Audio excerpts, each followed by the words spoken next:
Hey, everybody, welcome back to the show. Woo, it looks like the guests are getting their new links for StreamYard because the duck got a headache and decided that he didn't like the other links that we were using. But they're working now, and I'm so excited. So we're going to keep this show rolling because we got lots and lots more wonderful, amazing women coming up.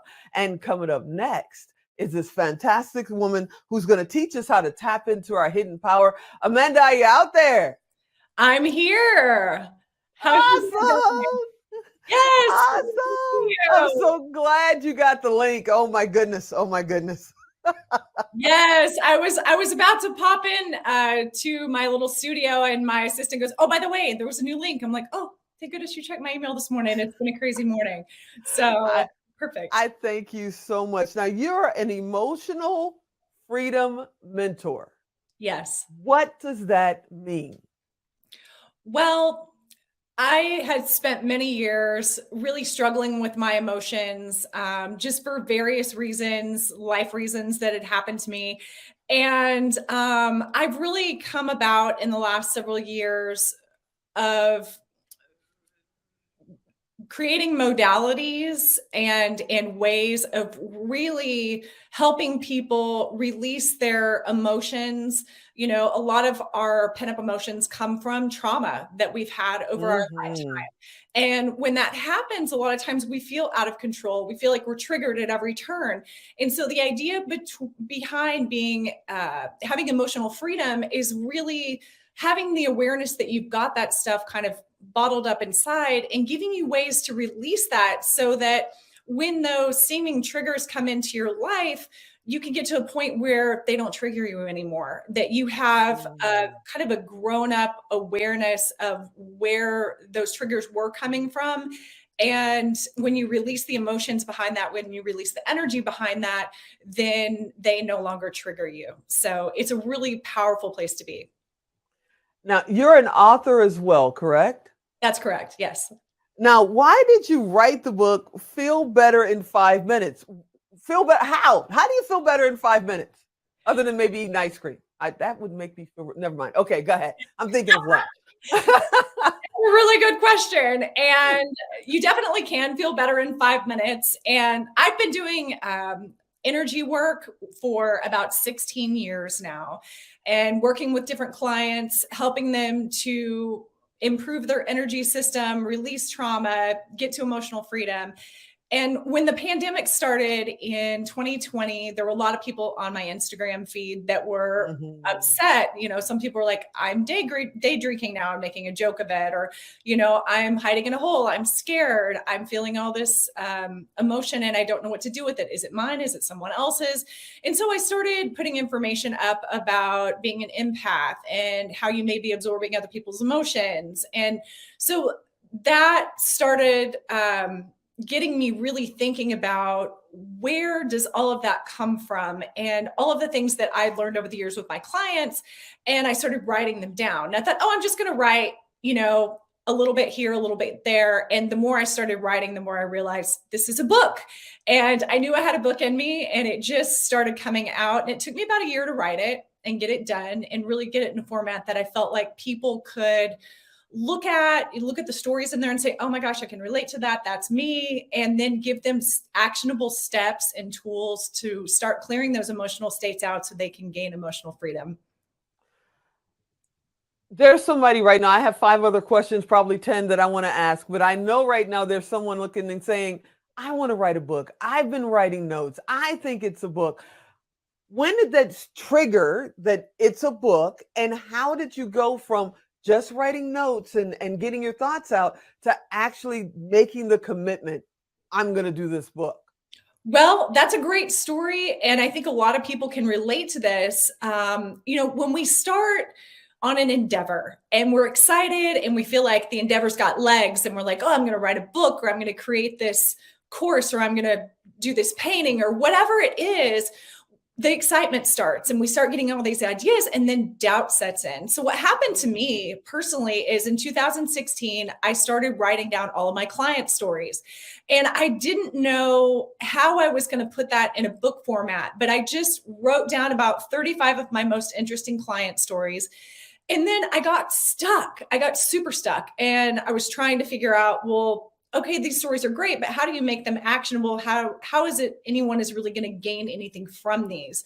And then my life took a crazy turn. I ended up moving to a foreign country, Oh, and wait, I what? just shelved the book completely because life was falling apart all around me, and it wasn't something that I was really focused on. It was just I was paddling, treading water at that point. And so after I came back to the book and started looking at all of the client stories I had, and all of the information that was kind of coming in and gelling, I'd actually bought a course on how to write a book. Um, in I think 3 months before that, and I'm an intuitive, and so I got this guidance to buy this program, and then I didn't open it for 3 months. Yeah, I was just sitting there, and write this book. I'm like, I think I bought a program on that. So I went back and looked at the program, and it didn't take that long to go through it, but it was really profoundly laid out so that I could just put all the pieces together from that program. And it was a fantastic program, and I still recommend it to people. It's by Neil Gordon, and I believe it's called the Silver Bullet or Book Writing Program. And it really did make it possible for me to write the book. And then once you start writing, you've got all of these kind of self-doubts. Can I actually finish this? Who's going to want to read this anyway? That kind of thing. And you really have to push through. There's a lot of psychological effort that goes into actually completing your book. So Mhm. I encourage people to do is just write. And if you write a piece that you end up not liking, don't throw it away, because it's not a waste. Everything is a process. What I did is I just put those pieces into a separate file, so I had those, so I didn't have this fear of loss of something that I had created. And that way I could always go back and look at it again, and that may be a separate book all in itself. You never know. Wow. Okay. Now, that one of the next questions I was going to ask is, how you help other people relieve stress and anxiety, sadness, but that had to cause, I mean, creating the book, learning how to write the book, that had to cause a lot of stress, maybe some anxiety, maybe some sadness. How did you get through that? Well, it was definitely a daily process. And, I say it took me a year to write the book. The whole process took about a year. But I would go on a writing rampage, and just all this creativity would come in, and I would go, go, go, go, go. And I would be so excited about things I had written. And then I would hit this wall. Mm. And when I hit the wall, I got to the point where I realized it was part of my process and not something that was like, okay, well, it's done. I'm not going to actually finish this. And so getting over the fear of understanding that my creativity was coming in waves versus something that, a lot of people say, well, you sit down at the same time every day and write every day. And for some people that works and it's fantastic, but not everyone writes the same way. So understanding that writing and the process of writing is a very individual process. So I would write, there would be 3 or 4 days I would write like mad for several hours a day. And then I may not write again for 2 or 3 weeks because I didn't have the inspiration coming in to create the next part, the next chapter. I needed a little bit of life experience or a little bit of inspiration to actually happen in my life, to be experiential, to spur the next part. And if I had written it beforehand, what I found is if I forced myself to write, when I said, oh, I'm going to sit down every day and write, because you read that, the writing was not as good. It wasn't as inspired, and I ended up throwing it away. So it was something that for me, the process was very cyclical. And just understanding myself in the process, you do learn about yourself when you're writing a book, because you do go through a lot of frustrations, a lot of blocks, a lot of, can I actually do this? And then the fear of putting your work out there. There is a fear in that because you're worried about being judged and ridiculed and all of that. But what I tell people is, if you are brought the inspiration to put your information out there, if this is something that is burning inside of you, it's not for no reason. It's because it needs to get out in the world, and it's going to help someone. Now, I'm looking, when I started this interview with you, I teased and said, you're going to help us, get to our hidden power, and get past our stress and your inner power. Can we talk about that just a little bit? What is a hidden power? And what if we don't even know we have it? Well, everyone has this power within them. They're a lot stronger than they think they are. especially people that have been through a ton of trauma, a lot of things. The reason you're going through that is because there are amazing things waiting for you on the other side of that. And so I tell people you're always stronger than you think you are. And this hidden power is really the power to keep going. Your true core essence inside yourself is what's spurring you on. It's what's creating the life around you. And as you release your trauma, as you start to transform those parts of yourself that are trapped or limited, those kinds of things, you really start to expand into these new spaces. Your perception opens up of the world, and you can really start to step into your own power and start to empower others. You know, what I tell people is look at what you're giving to the world as well, you know, where you need to be sure that you're taking care of yourself, but who around you are you serving? Are you helping? And that is part of your superpower. Your energy is going out and empowering other people to be their best. And then that's coming back to you. And when the gratitude comes back, take it in. Don't push it away. Don't say, oh, that was nothing. No. Take it in and use that to actually refuel yourself so that you can go out again and do it again, because it's a feel-good process and you're actually healing through the process of helping other people. I've got to shift gears because if I don't hit this, I saw it in your bio and I said, oh my goodness, I got to ask. The benefit of eating different colored foods. Talk to me. Talk to me. Yes. So color is an amazing thing because it has a lot of power. I see you're wearing red today. You're very confident, you're poised, you're together, you're grounded, you're empowering that root chakra. Oh yeah, you've got it going on. So thank you. Red is a color that if you're lacking confidence, if you're struggling with just feeling like you are grounded in the planet on the earth, red's a great color to be wearing. It's a great color to just make yourself feel powerful and strong inside yourself. So eating red foods, raspberries, red apples, beets, things like that are really good foods to eat when you're struggling with that, or if you're feeling like you're just a little depleted in your confidence sector. Orange is a great color to eat. That's the color of your sacral chakra. And that's where creativity resides, personal power. So eating orange foods like oranges and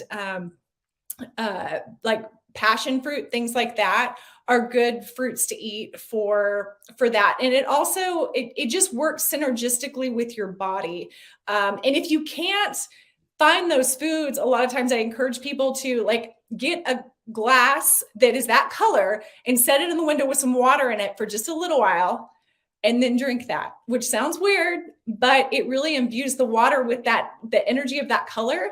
And you can actually bring it in that way. If you don't want to eat sugar, if fruit's not something that's in your diet, it's just an interesting way of getting that color into your energy system, because your human energy system is full of color, and your aura is full of color. If you've ever seen pictures on the internet of when people take pictures of their aura or whatever, the Carillion photography, there's a lot of color in there, right?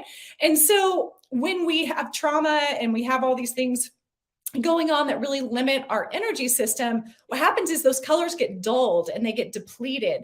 So by taking in more color, and even wearing color will actually really help you with that too. Really helps to replenish that energy system. Color really is kind of an energy vitamin for our bodies.